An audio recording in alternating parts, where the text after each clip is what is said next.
Hari, Hari, Om Tats. Jaya Guru, Jaya Guru.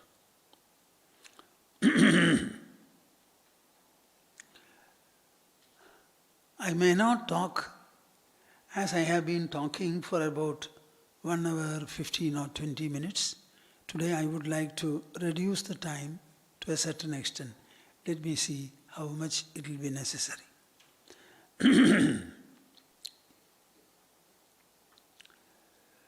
Shuddho buddho vimuktaha sudishikhara giram mukhyata atparya bhumi yasmad jatam samastam jagadidam amrtat vyapya sarvam sthito yaha yasyam sham shavataraihi suranaravanajairyakshidam sarvametad tam bhumanam mukundam hridigatam amalam krishnameva prapadye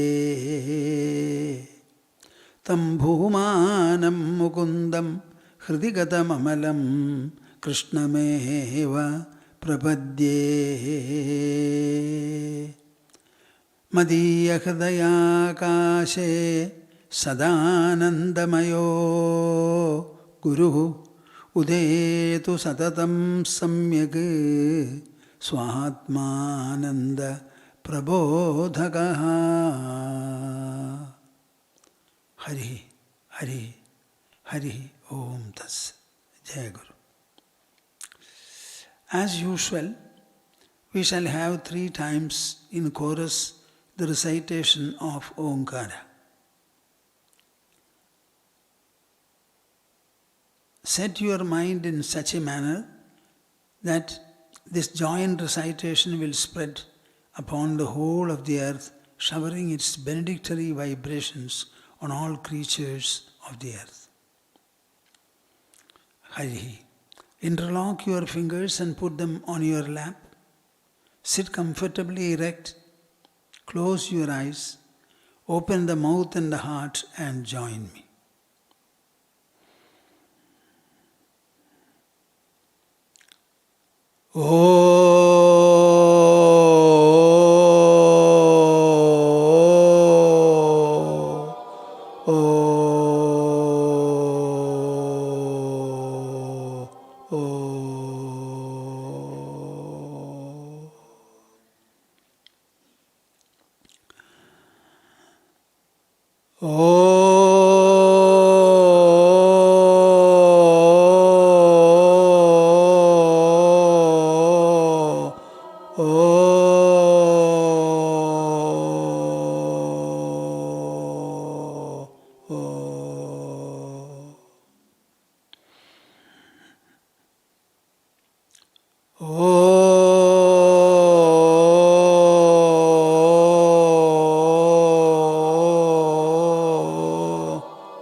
We shall recite the shloka from the 2nd chapter, the 7th one, as usual.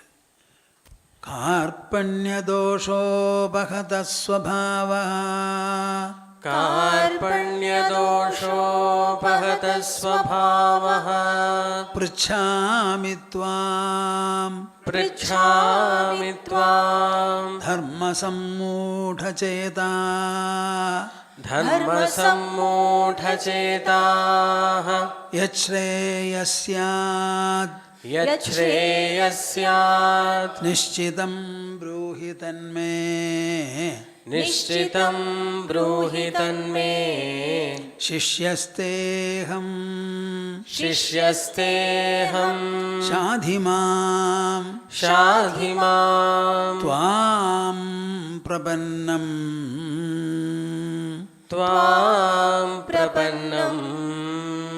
Shishyasteham shadhimam tvam prapannam.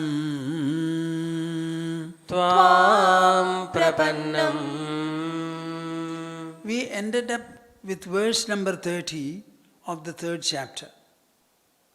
It runs like this. Mayi sarvani karmani sanyasyadhyatma chetasa nirashir nirmamo bhutva yudhyasva vigatajvaraha. Recite it.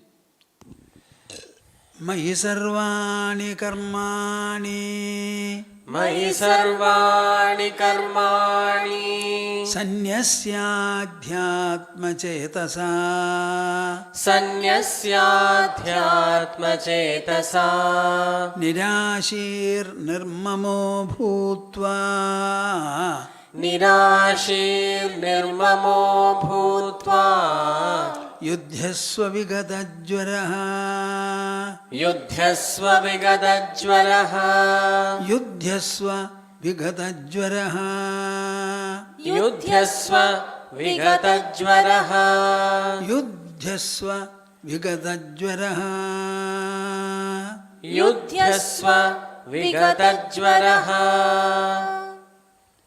I wonder whether all of you remember how we discussed this verse and what was the conclusion all of you have arrived at. The last line of the four-line verse says, Yudhyasva, fight indeed. Vigatajvaraha, free of all inner or mental fever. This is the message of Bhagavad Gita. How will you be able to fight? Means, how will you be able to act and interact in this world as is required from you as an individual, as a family man, as a societal individual, a national and a global citizen? How will you be able to do your activity properly, energetically, well, wholesomely, meaningfully and fulfillingly? There is only one way. Vigatajvaraha. You must be free of all kinds of mental or inner fever. What will make you free of all kinds of fever? The formula is presented in the first verse. Mayi sarvani karmani sanyasya adhyatma chetasa. The word Adhyatma Chetasa has got a world of meaning. The mind of the seeker should become Adhyatmik. It should become spiritual, philosophical, yogic. There should be a clear transformation in the mind of the individual. The transformation is, all people have the transformation, worldly and secular transformations. As children, we are children, we grow into an adult. The moment one becomes an adult, he will have his adultly fascinations, choices, aspirations, thoughts, feelings, remarks, etc. Then when he gets married, he develops a new outlook and a new orientation. When he has a child, he has a parental attitude and concern. All these transformations are there. But here, we are emphasizing on an adhyatmic transformation. What is that adhyatmic transformation? A proper knowledge about oneself. What is that knowledge? Where is it revolving? It is revolving around the one concept that you are not the body. You only have a body. Even the feeling that you have a body, understand that it is a notional feeling. It is a notion produced by the mind, preserved by the mind. That is why the mind is able to completely wipe off everything and go to sleep for about 8 hours a day. Don't think that body is a physical fact. If it is a physical fact, how is it that you are unconscious of it for 8 hours of the day during your sleep? When the mind wakes up, the body also comes into cognition. The same mind obliterates the cognition and goes into sleep. Unconscious of the body, mind, intelligence, ego and the world. However much you may argue, feel that I have a body, I feel it. What do you mean by that? It is only a contact, the same contact as you have in the eye and the ear. This is a skin contact.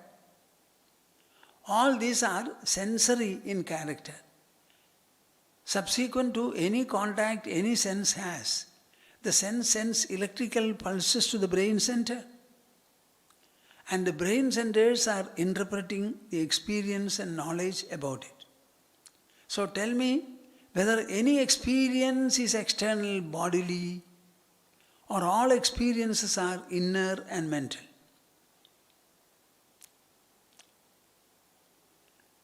You have a body, you are not the body. Even having the body is a notion created by the mind. This is Adhyatmic wisdom. Not that you are not the body, you are the I, the I. What is that I? Completely different from the body, mind, intelligence, ego and the world. It is that I that you refer to as I slept. I was not conscious of anything in my sleep. There the I alone remained. That I remained without anything. Comfortably for 8 hours it was alone by itself. To make you say that, I comfortably slept for 8 or 9 hours. That is the nature of the I. Can you deny it? In wakefulness you are interconnected. You are interactional. In dream also you have an internal world, internal body and internal interactions. Only in sleep the I is disconnected from everything and it goes into sleep. A sleeping man needs nothing. He doesn't need food. He doesn't need shelter. He doesn't need dress. The I is devoid of all these things, disconnected from everything, and it sleeps. If you ask me, I will say, the I is nowhere and it is nothing. And it is from such a sleep that the wakefulness arises. So what is the source of waking? The sleep. And what is the terminus of waking? Again the same sleep. Can you deny this, my dear souls? Don't you have an intelligence to reflect upon? It is an experience everyone has for 8 hours of the day. And you are wakeful only for maximum 16 or 17 hours. Half that duration you are asleep. It is the mind that wakes up and makes you conscious of the body. It is the same mind that wipes off everything and makes you unconscious of the body and the world. This is called Adhyatma Chetasa. When the mind starts reflecting upon the truth and is able to understand the true nature of the I, the true nature of the sleep, and relate the sleep to dream as well as the wakefulness, then you have a totally different perception. Something unknown till now becomes fully known. What was the factor remaining unknown? The I in your body. About whom you say, my ego, my intelligence, my mind, my body, my world, my house, my family, my car. Everything is mine. And all these are mine only because of the I remaining free and separate from all these. This Adhyatma Chetasa, the mind should become Adhyatmic, spiritual, yogic. Now what is this Bhagavad Gita? It is a book of yoga. It is a book of Brahma Vidya. Brahma Vidyayam Yoga Shastre. Brahma Vidya is Yoga Shastra and Yoga Shastra is Brahma Vidya.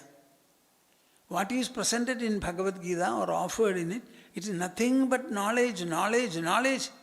Krishna spoke and Arjuna heard. Nothing else.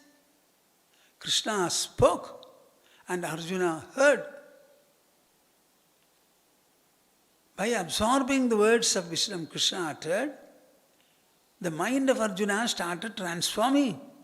It became adhyatmic, it became yogic, it became spiritual, it became transcendental. The intelligence was getting more and more illumined. And Arjuna was able to understand the spirit and purpose of sannyasa. Mahi sarvani karmani sannyasya adhyatma chetasa. Never claim ownership, proprietorship over any activity whatsoever. Physical, mental, intellectual, worldly or otherwise. All activities are propelled by, governed by, motivated by, enabled and empowered by sattva, rajas and guna, tamas of Prakriti. Prakriti is compelling us to do every activity.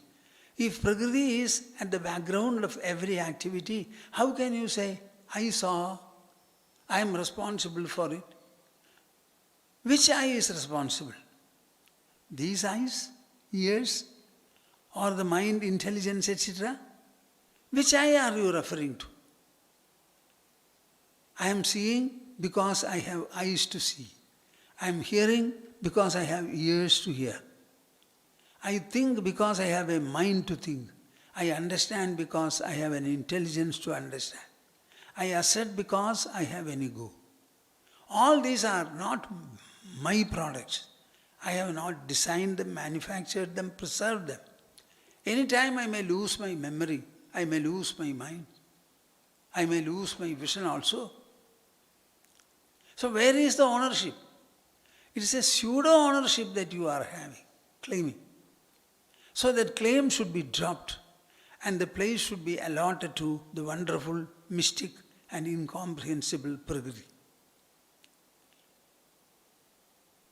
Shifting the ownership from oneself to Prakriti, to Prakriti, to Prakriti, to the Lord of Prakriti, this is called the sannyasa. Sannyasa means abandoning, relinquishing, renouncing. Renounce what?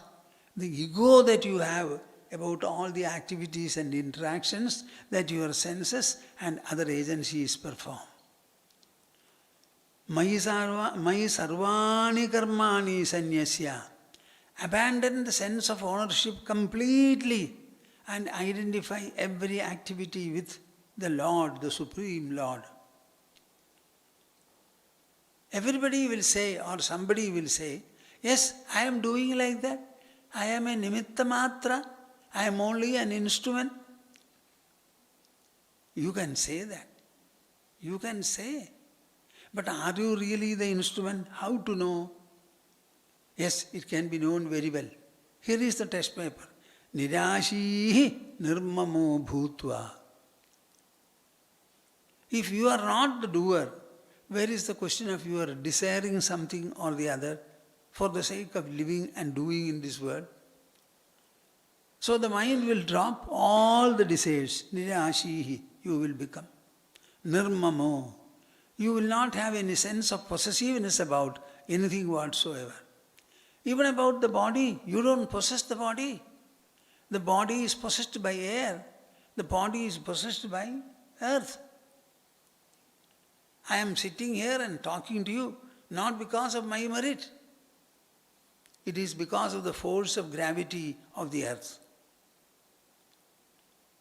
What about the water which my body contains 80%? Is the water made by me or by our parents? What is the one factor over which you can claim ownership, proprietorship? Nirashihi nirmamo bhutva yudhyasva vigadajvara. Take away the ego and possessiveness, Arjuna, from your mind and install the Supreme Lord there if you can. Get connected to the Supreme. Connected to the Supreme. Never get separate from it. Tie firmly tie firmly your heart to the Lord's hip or feet. Mayi sarvani karmani sanyasya nirashihi nirmamo bhutva yudhyasva vigatajvara. Whenever you have agitation, tension,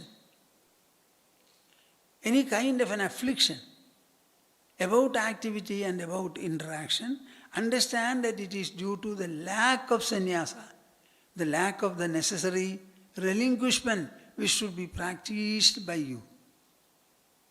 So what is sannyasa? Sannyasa is the relinquishment of the egoism that is working in you, possessiveness that captures you. Safeguard against ownership and possessiveness, then you become a sannyasi.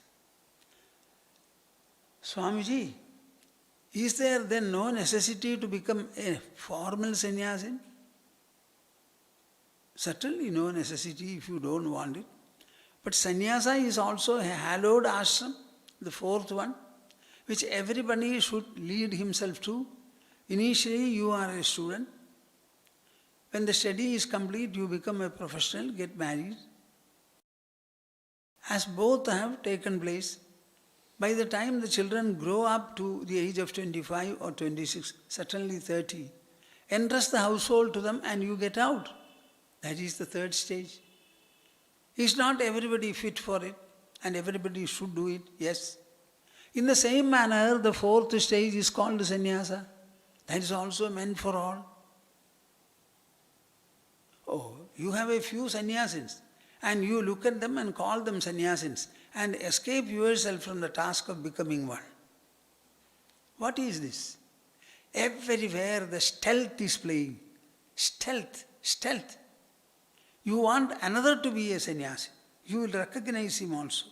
But you will avoid becoming a sannyasi. You don't have to become a sannyasi right from the start, a Naishtika brahmachari, I don't say. But everybody is supposed to end his life with sannyasa. At least before 60, 65 or 70. Float in the ecstasy of the spirit, in the ecstasy and exhilaration which renunciation will produce. Be no burden to the family. Be a source of blessing to your children and grandchildren. This is what I am envisaging. Krishna is also exhorting us to do. Vigatajvaraha. Understand very clearly, without the spirit and purpose of sannyasa, without the full relinquishment of the ownership that is working in you unduly and the possessiveness that captures you, you will not be able to have peace, fulfilment and freedom.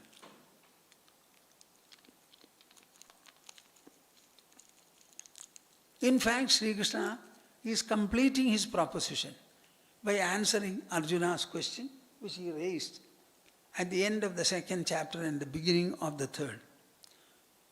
So, as usual, he is saying, Eme matabidam nityam anutishthandi manavaha shraddhavanto nasuyanto muchyante tehi karmavihi. Bhagavad Gita is a moksha shastra. But the distinction about Bhagavad Gita is, it is not a moksha shastra where it asks people, renounce everything, stop all your activity, go to the forest, remain in seclusion, contemplate upon the truth, don't welcome any association, any interaction. It's not that. This dialogue took place in the battlefield of Kurukshetra. When Arjuna was feeling he could not fight and he should retreat from the war, Krishna said, war is to be fought, not to be abandoned. You alone are not the fighter here. 4.5 million warriors have come. Each has come with his own individual resolve to fight and kill the opponent or get killed by the opponent in the process. Nobody wants to walk away defeated from the war, in the war. They will either fall dead or they will win the war and then get away. This is the code and commitment and dedication of every fighter. So don't speak the language of retreat. This is so far as Arjuna was concerned, Krishna was concerned, the Kurukshetra battlefield was concerned. So far as all of us are concerned, what is our fight? Our fight and battle are with our own life. The challenges it raises, the persecution it thrusts, the confrontation it brings, the discomfiture it results.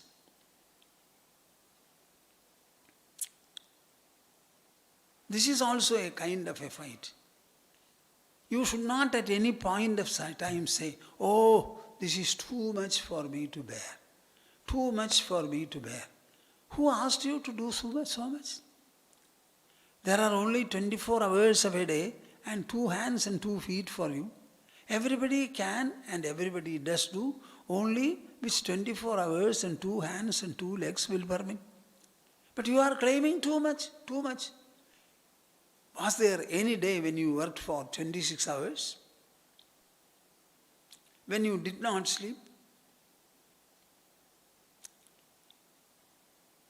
Generally is the day, wakeful day, increasing beyond 16 or 17 hours. Then why speak this nonsense? Nobody is going to work extra. Our day is limited. Our hands are limited. Our legs are limited. Our eyes are limited. Ears are limited. What will you do? So it's all meaningless talk. Eme matamidam nityam anutishthandi manavaha shraddhavanto anasuyanto muchyande tebi karmabhi. So Krishna has concluded whatever he wanted to say. And now he gives a phalashruti. The result of listening to Krishna and following his advice. This is one part of our Shastras. Our Shastras have got altogether 6 lakshanas or characteristics. The first is called Upakrama and Upasamhara. What is contained in the text should be mentioned in the beginning as well as in the end. You should not keep the readers in confusion or suspense. Say clearly what is it meant for. Then repeat it so that the thread will not be broken.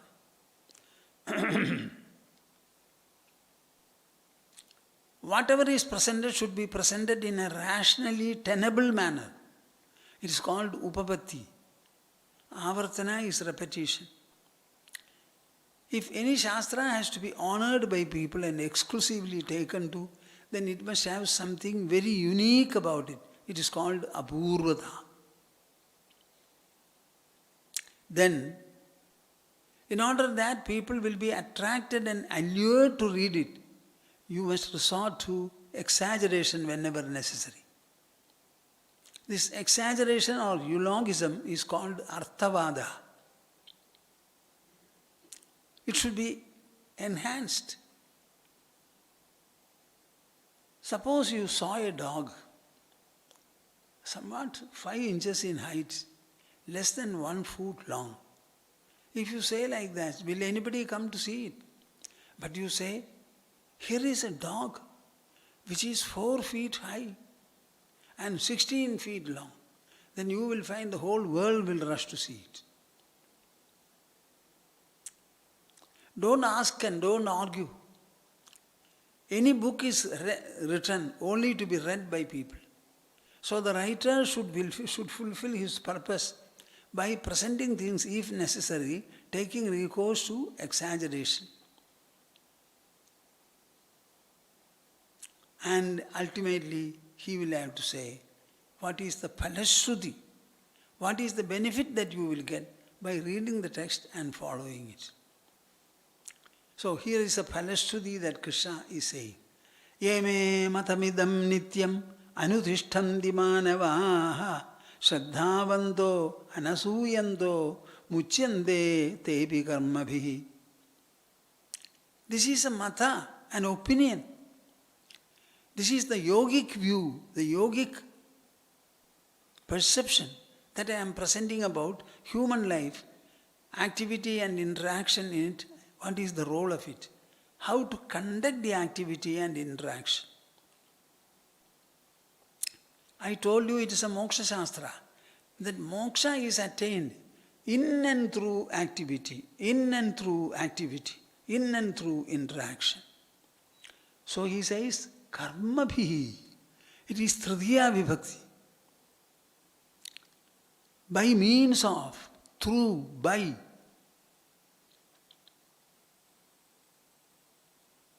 Muchyande tebi karma bhihi. All of them will be liberated by activity and interaction. You know, when I say this, I am not confident at all.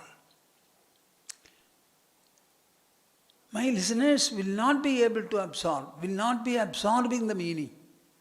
You will be liberated by what you do. What you do.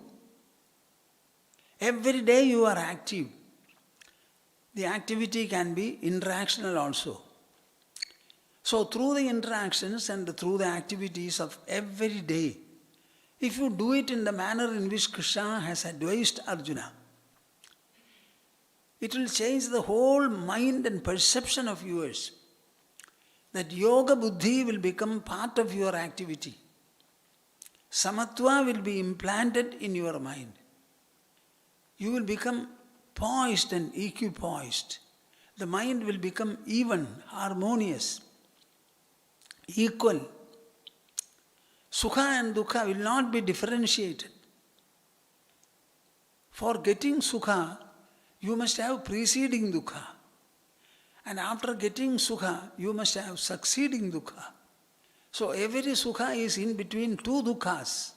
So tell me, is not dukkha necessary for you to have sukha? So where is the detestability about dukkha? Why are you becoming intolerant about dukkha? Either sukha and dukkha together will be there, or no sukha will be there.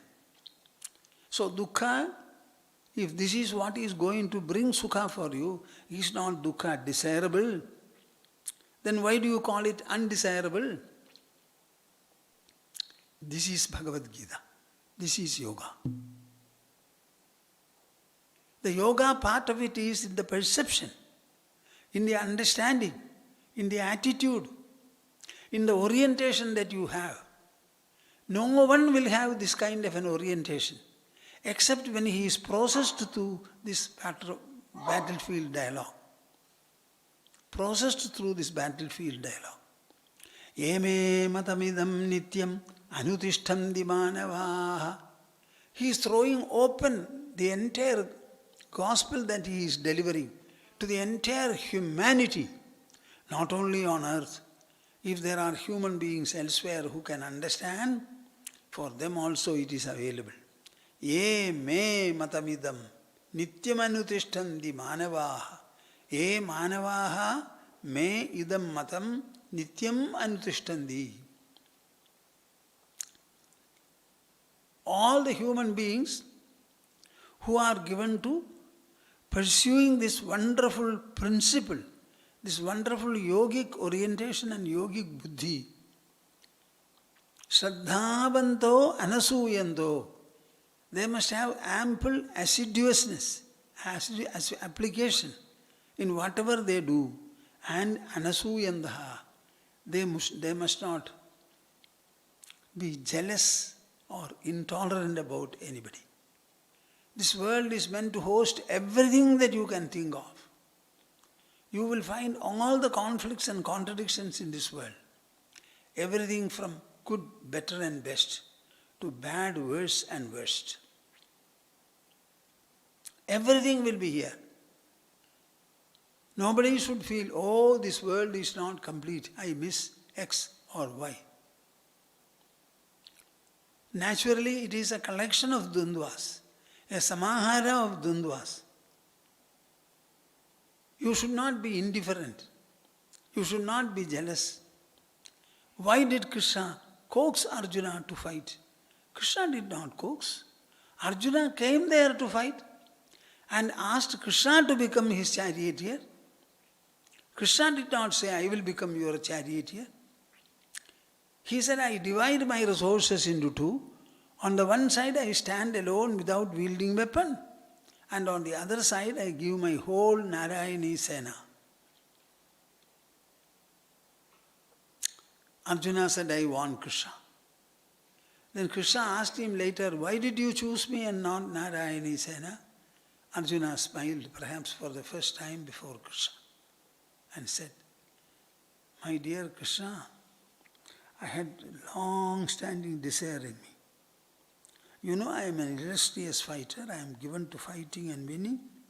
I wanted to win the Mahabharata war, keeping you as my charioteer. Krishna smiled and became charioteer.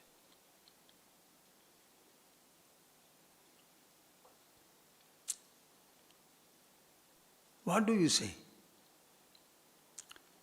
And the dialogue was completely unexpected. Nobody expected this kind of a dharmic discussion in the battlefront. It lasted for about 2 to 2.5 hours. So Krishna gave such a beautiful dialogue that it was not restricted to or contained by the battlefield and the battle. He exposed it to be a universal message, everlasting in its duration. So he says, Shraddhavanto anasuyantaha muchyante tebi karmabhihi. Not only Arjuna, but all the people who understand, read, discuss, develop themselves after the message contained here, all of them will be liberated by the very means called activity and interaction. I don't know whether these words you are hearing me well. I have doubt. You will be liberated through activity. Tell me, what is activity? How does it take place? Because you have a body and you take food.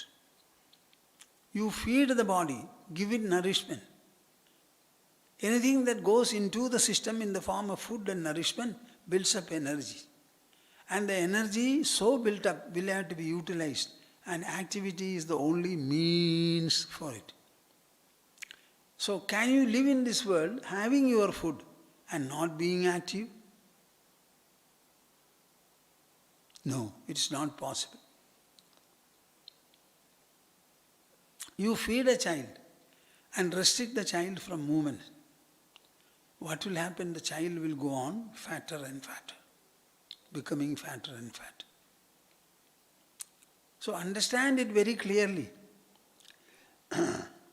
Matam. This is the view that I am expressing. This is a vision that I am imparting.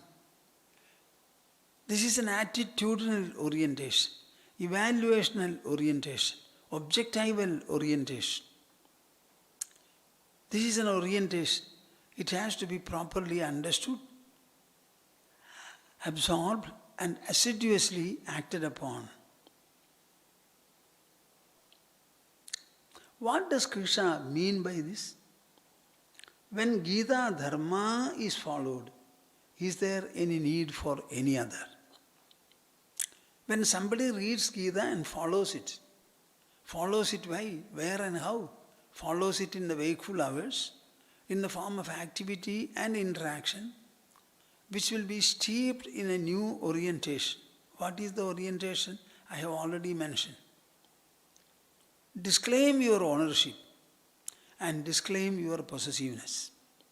If these two are done, you are a yogi, you are a sannyasin, and you are a liberated person.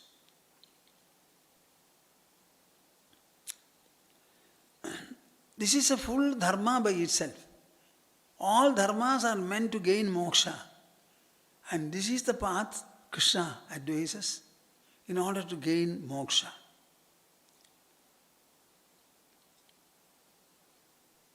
Where Gita Dharma and Gita instruction is followed, there is no necessity for any other dharma at all. Gita Dharma is so comprehensive, Anybody who has a mind and intelligence can follow this kind of a discipline and orientation. If you adopt this principle, the yogic principle, yogic orientation, and perform your karma, all karma will become equally dharma. I don't think you are following me. Don't speak about dharma. Speak about your karma. When the karma is given this kind of a yogic orientation, the karma itself becomes dharma. Yogic orientation itself is a value, orientation.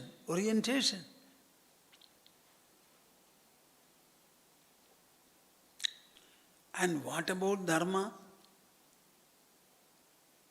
Dharma as a discipline, as a watchword. So many different dharmas are there. For a brahmachari, some dharmas are there. Grihastha, some dharmas are there. Vanaprastha, sannyasa, all have dharmas. What does Krishna say in the 18th chapter at the end? Sarva dharman parityajya mam ekam sharanam vraja. Leave all plural thoughts about dharma. Stop all those practices. There are numerous, numberless practices. Tiring, very difficult to understand also. So leave all of them and hold on to one. So sublimating the mind with regard to plural thinking, plural dependences, and imbuing in the mind the thought of one and supreme one. This is what is required for liberation.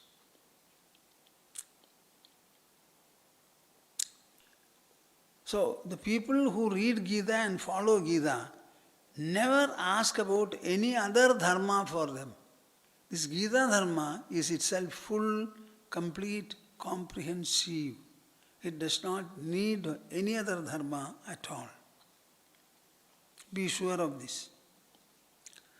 He spoke this, that people who are following this will be liberated by the activities and interactions they perform.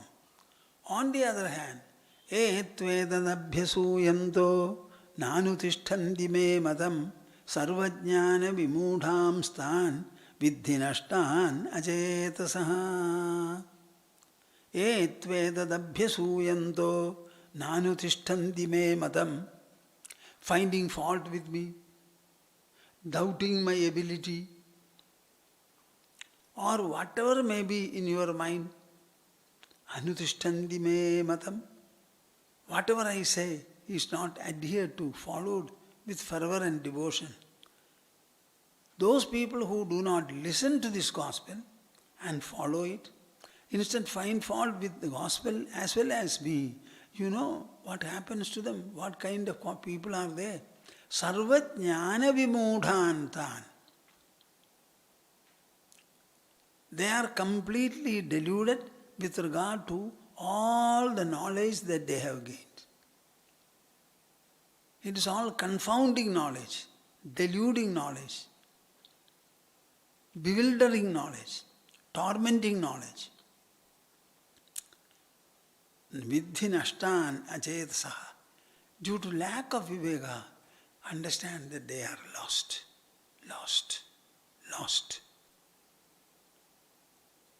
My dear listeners, listen to it clearly.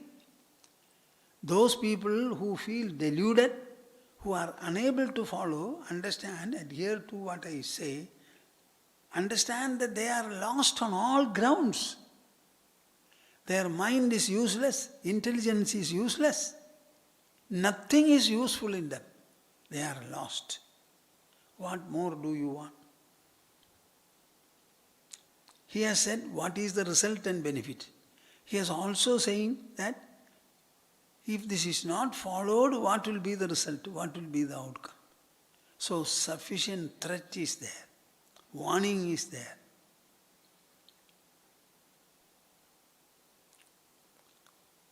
ye tvvedadabhyasuyanto nanutishtanti me matam sarvajnana vimudhan tan viddhi nashtana chetasaha. Would you like to recite these two verses? Then I shall recite them. Ye me matamidam nityam ye me matamidam nityam nanutishtanti manavaha. Anutishtanti, Swamiji. Anutishtanti. Oh, I am sorry. Ye me matamidam nityam ye me matamidam nityam anutishtanti manavaha anutishtanti manavaha shraddhavanto nasuyanto shraddhavanto nasuyanto muchyante tepi karmabhihi muchyante tepi karmabhihi ye me matamidam nityam ye me matamidam nityam anutishtanti manavaha anutishtanti manavaha shraddhavanto nasuyanto shraddhavanto nasuyanto muchyante tepi karmabhihi muchyante tepi karmabhihi ye tvvedadabhyasuyanto ye tvvedadabhyasuyanto nanutishtanti me matam nanutishtanti me matam sarvajnana vimudhamstan sarvajnana vimudhamstan viddhi nashtana chetasaha viddhi nashtana chetasaha ye tvvedadabhyasuyanto ye tvvedadabhyasuyanto nanutishtanti me matam nanutishtanti me matam sarvajnana vimudhamstan sarvajnana vimudhamstan viddhi nashtana chetasaha viddhi nashtana chetasaha. How wrenchingly Krishna is speaking. He says, those people who follow what I say, they are liberated by means of their activity and interaction. They are liberated from all kinds of bondage. On the other hand, those people who disregard and doubt what I am saying, know that they are lost forever. They are totally deluded.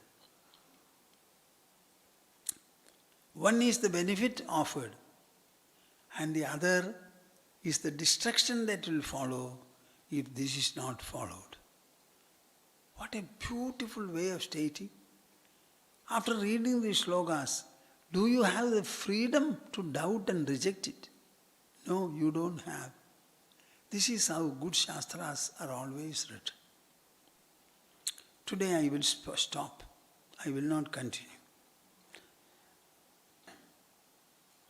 Samvedya varjitamanuttamameghamadyam samvidpadam vikalanam kalayan mahatman hridyeva tishtha kalanarahita kriyam tu kurvan akartrapadamehitya samodidashri kurvan akartrapadamehitya samodidashri. Hari, Hari, Hari Om Tats. Jaya Guru. We shall have the conclusional Omkara. Take your pose for it.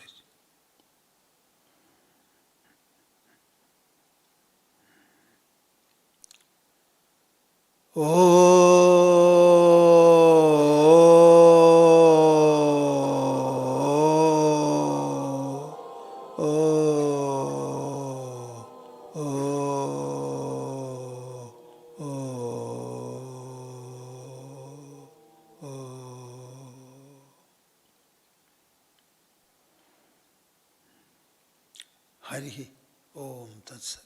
Jai Guru. Jai Guru.